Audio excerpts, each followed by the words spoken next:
Mark Johnson. Legacy. Legacy. Mark Johnson.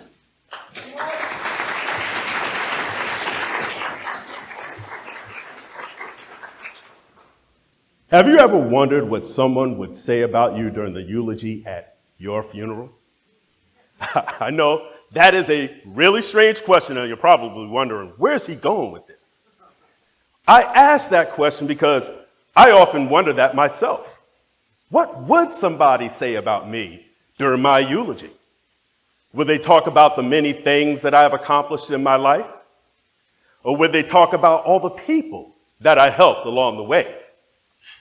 Quite honestly, I hope they talk about both. But if I had to choose one versus the other, I would choose the latter. Because I truly believe that if you leave this world without helping as many people as you can before you leave, then you have done the gift of life a disservice. Madam Contest Master, fellow Toastmasters, most welcome guests. About a year and a half ago, I unfortunately lost my father as he succumbed to cancer. My father was my hero, and I would not be the man that I am today if it wasn't for him. It was devastating. But amidst all the pain and sorrow, a blessing came out of that. You see, I knew that my father was a great man, but what I didn't know was just how much of a profound impact he had on the lives of others while he was here. When he was transitioning in hospice, a ton of people came to the house, and I overheard so many of them thanking my dad for one thing or another that he had done to help them in their lives. Sentiments came in from nieces and nephews, former students, former church members, former teachers, everyone talking about how Dad impacted their lives. I reflected on that and I realized that you can go through life and accomplish everything that you set out to accomplish. But if you don't help people along the way, then your life truly isn't going to be a success when you're gone. When I look back on Pop's life, and that's what we call him, Pops, I realized that there were three aspects of how he conducted himself that allowed him to be so impactful to others. First and foremost, he loved himself. My father bragged about everything from his 3 degrees to growing up dirt poor into a successful man, even the fact that he set a record in track in college that will never be broken.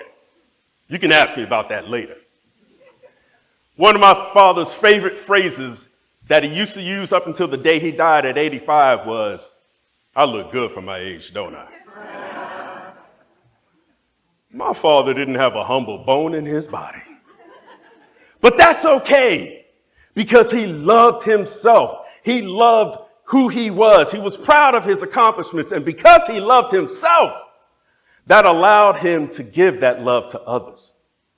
You see, when you don't fill up your own love tank for yourself, you're not going to have much to pour out for somebody else. So I started to take better stock of myself. I started reading more. I started eating better. I started exercising more. You might not tell, but trust me, I am. I started taking better stock of myself so that I could be the best me for me, so that I could be the best me for other people. The second thing Dad did was he led by example. Whenever Pops would speak to somebody, they would always listen intensely because they knew that he stood by what he talked about. Have you ever heard of the phrase, walk the walk and talk the talk? Well, my father ran the walk and shouted the talk. When you carry yourself in such a way that you're always doing the right thing and doing positive things, then people will naturally gravitate towards you as someone that they can trust and that they can rely on.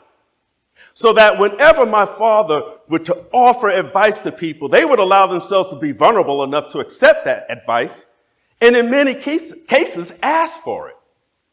So I reflected on that and I realized I too need to be very cognizant on how I conduct myself. Because if at least one person, especially a young person, does the right thing because they're trying to emulate my actions, then I have done that person a wonderful service and society as a whole. The third thing is that my father was never afraid to share his wisdom. Dad was a brilliant man, but more than that, he had a ton of wisdom. I like to say that knowledge comes from learning, but wisdom comes from living. And Pops led a wonderful and rich life. He had a knack for developing relationships with people, especially young people, such that they felt very comfortable talking to him about personal matters. And when that happened, he would share with them the things that he experienced in life. He would share with them the mistakes that he made that they should avoid, and the things that he did right that they should try to strive for. I like to say, or we like to say, we learn from our mistakes and we capitalize on our successes. Well, why can't others learn from our mistakes? And why can't others learn from our successes? Pops did that, and we should all try to be like Pops. I'm going to miss Pops, but I am eternally grateful that I was able to learn about the legacy that he left on this world. By loving himself, leading by example, and sharing his wisdom, Robert McKnight Johnson has left an indelible impact on this world that will last for a very long time. Be like Pops. It's a legacy I strive for. It's a legacy that you should strive for. It's the legacy of a superhero. Madam Contest Master.